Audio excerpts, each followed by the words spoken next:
No Boteco do Juízo Final, por Alexandre Torres.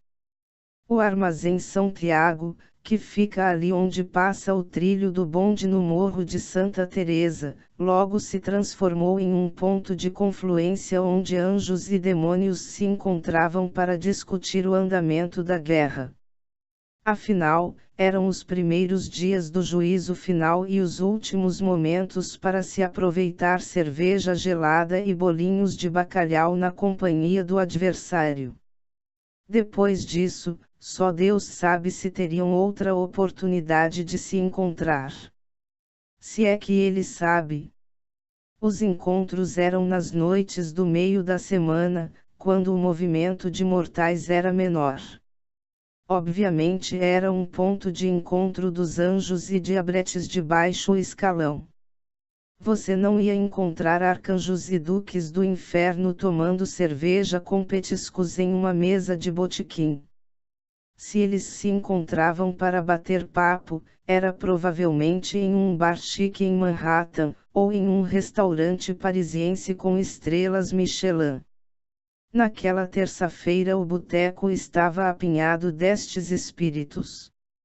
É claro que os mortais não conseguiam distingui-los dos demais fregueses, mas podiam ouvir algo que não deveriam ouvir. Em uma mesa pequena sentavam eu, o anjo Zirs e o demônio Danjal. Estávamos começando a quarta cerveja. Ok, me expliquem como funciona isso de vocês serem adversários e tomarem cerveja assim, como amigos. Perguntei. Conheci Danjal por acaso, neste mesmo local, quando ele se mostrou um fã de alguns textos que escrevia, coisas que ninguém realmente lia. Ele me apresentou Zirs, que também gostou dos meus textos. Concordaram em me contar algumas coisas para que escrevesse sobre o fim do mundo, contudo a conversa logo se transformou em uma acirrada disputa pela minha própria alma. A gente se conhece faz o quê? Bilhões de anos, não é? Especulou Danjal.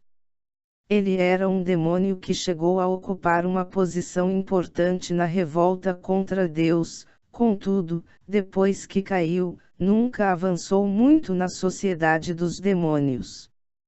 Sua desavença era basicamente com relação a educar os mortais, não tinha realmente interesse em obter almas para realizar torturas eternas.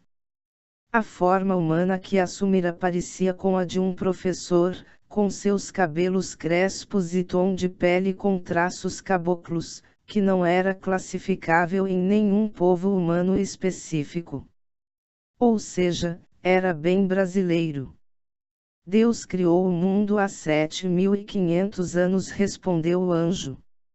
Zirs era um anjo menor das hostes de Ziracá, esse último responsável pelas operações no Brasil. Apesar dos anjos serem assexuados, ele assumia uma forma masculina neste momento, com fortes traços europeus. Parecia um jovem seminarista, o que até fazia algum sentido. Besteira, esse é o problema com teu pessoal, desde o início. Inventam um monte de lendas e outras abobrinhas. Até no juízo final continuam repetindo essa bobagem da Gênese em 7 dias, e você sabe o porquê? Me perguntou o diabinho. Não faço ideia, respondi, tomando mais um gole. Porque saber é poder. A última coisa que os anjos querem é que o ser humano exerça bem o seu livre-arbítrio, respondeu Danjal. Vai me desculpar, mas é o que parece mesmo, eu disse sorrindo para o anjo. Não tinha medo, pois sabia que não seria arrebatado mesmo, graças a Deus. Desde a árvore do conhecimento, Deus nunca quis que os humanos fossem tão espertos e sábios.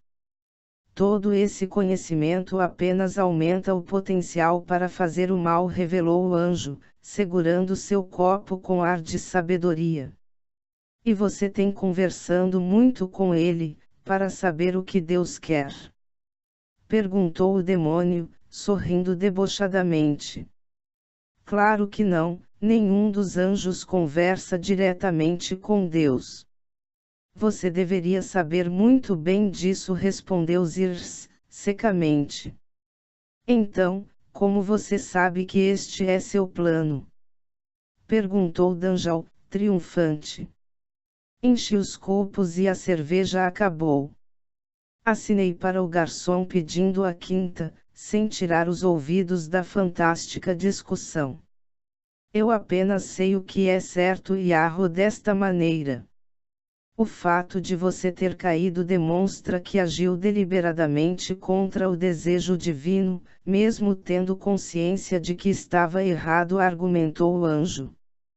Então você está me atribuindo livre-arbítrio?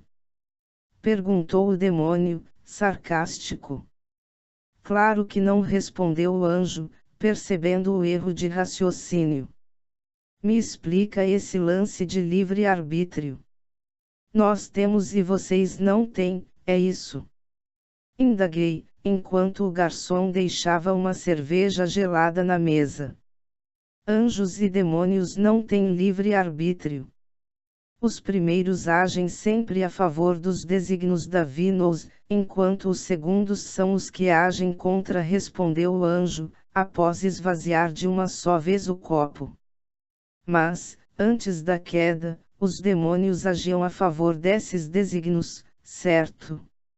Essa mudança de lado não é um ato de livre-arbítrio? Perguntei, tomando um gole pequeno de minha bebida.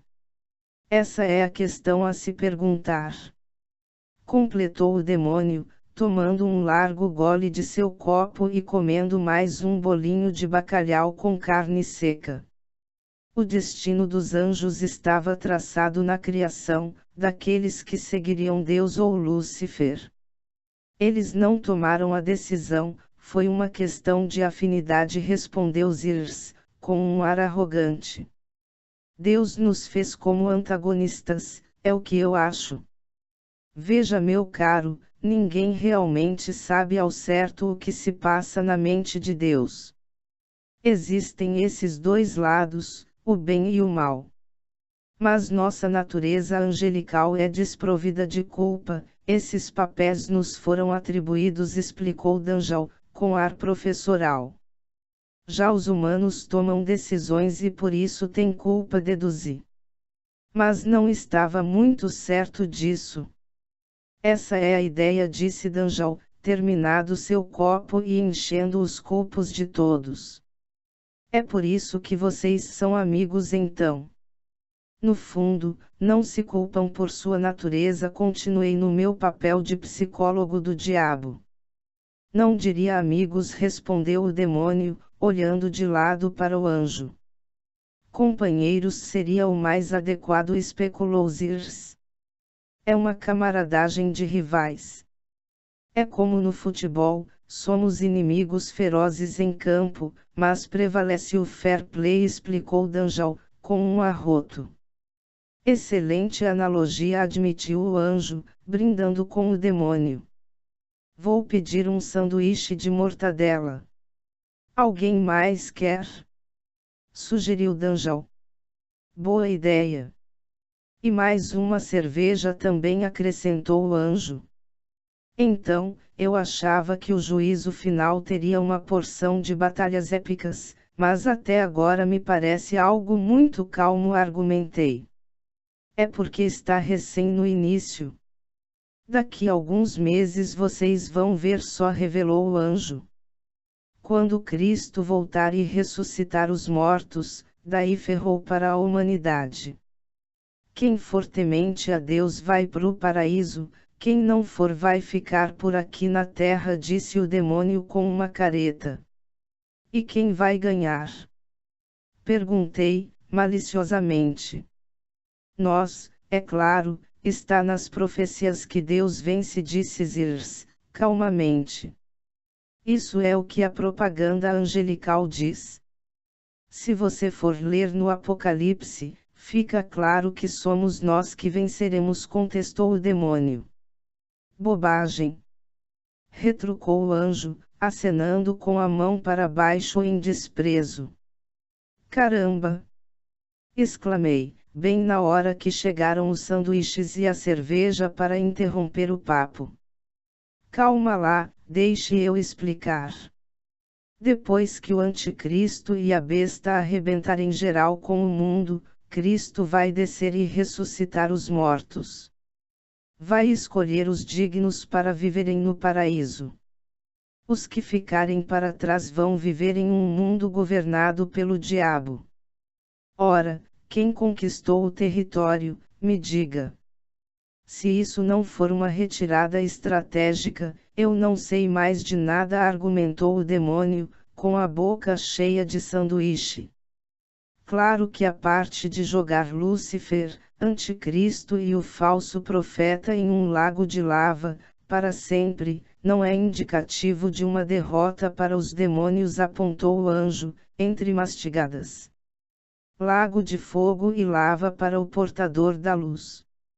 Cê tá de brincadeira, né? Essa é a descrição da casa dele. Se fosse para punir um demônio, o lugar seria, no mínimo, gelado, ironizou Danjal, sorrindo com o beiço cheio da espuma do colarinho. Tuxei, disse o anjo, propondo outro brinde. Dessa vez não ergui meu copo. Sabe de uma coisa, para vocês isso tudo é uma festa, certo? Todo o sofrimento humano não passa de uma diversão. Esse negócio de julgamento final, de jogar a culpa nas pessoas, reflete seriamente. Não me leve a mal, disse Danjal. Não me agrada este papel, admitiu o anjo. Já pararam para pensar que talvez a gente também não tenha esse tal de livre-arbítrio? Se Deus é onisciente, se sabe quais decisões tomaremos, então estamos presos às condições de cada momento na hora que realizamos uma ação. Nada do que fazemos é realmente fruto de uma decisão entre o bem e o mal, mas apenas o conjunto de experiências prévias aplicadas a um determinado momento, com consequências sobre as quais temos pouco ou nenhum controle, argumentei, esvaziando meu copo em seguida. O rapaz pode ter razão, hein? Respondeu Danjal, acenando para alguém atrás de mim. Pensando assim você nunca vai entrar no céu, ralhou Zirs. E aí, meninos, tudo em cima? Disse a voz atrás de mim. Essa é a Lamia. Ela é uma Suquiabas, Xande me apresentou Zirs. Dei 2 beijinhos, quase 3. Tenho dificuldade de me segurar porque vivi no sul muito tempo e lá eles dão sempre 3 beijos. Com Suquiabas, melhor não dar muito espaço, ou em um piscar de olhos você acaba na cama dela como escravo. Você vai para Brasília amanhã falar com o teu chefe? Perguntou Zirs. Sim, vou falar com o capitão, respondeu Lamia, apoiando-se na mesa ao meu lado. Meu coração disparou de medo. Diz para ele que o tempo dele tá no fim, se quiser mudar de lado é agora, disse o anjo. Benzinho, cê não tem jeito mesmo. Esse aí já tem até legião garantida quando descer, respondeu a diabinha. Sabia que nosso amigo aqui questionou o livre-arbítrio humano. O que acha? Contou Danjal para Lamia. E ele tem razão. Aqueles que vão para minha cama não tiveram opção, posso garantir isso. E no fundo eles nunca se arrependem, disse a diabinha, me dando um beliscão na bochecha. Cuidado que o juízo final pode chegar mais cedo para você. Me alertou o demônio com um sorriso franco e apontando para a colega. Danjal, eu acho que vou acabar te seguindo, no fim das contas. Esse negócio de criacionismo, fruto proibido e universo de 7.000 anos é muito fantasioso para meu gosto. Não sei se gostaria de viver nesse tal paraíso, confessei. Tá vendo? Paraíso é viver nas fake news. Eu tô preparando um cantinho muito bom no inferno pra nós, cheio de cientistas, escritores e filósofos, pessoas que questionam mesmo, mas com embasamento, que têm doutorado. É um lugar mais fresco e arejado, com boa vista. Tem até um telescópio, contou Danjal. Porra, o lugar é num vulcão.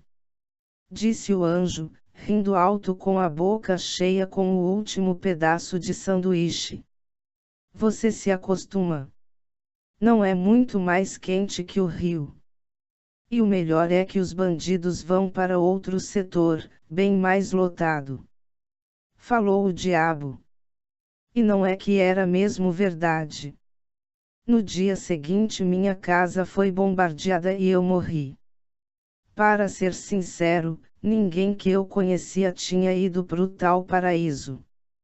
Dalai Lama, o Papa, os pastores evangélicos com programas de TV, todo mundo acabou no inferno. Os arrebatados eram poucos, gente realmente ignorante, pobre e desconhecida. O que aconteceu comigo depois eu não digo, porque spoiler e isso nem o diabo dá.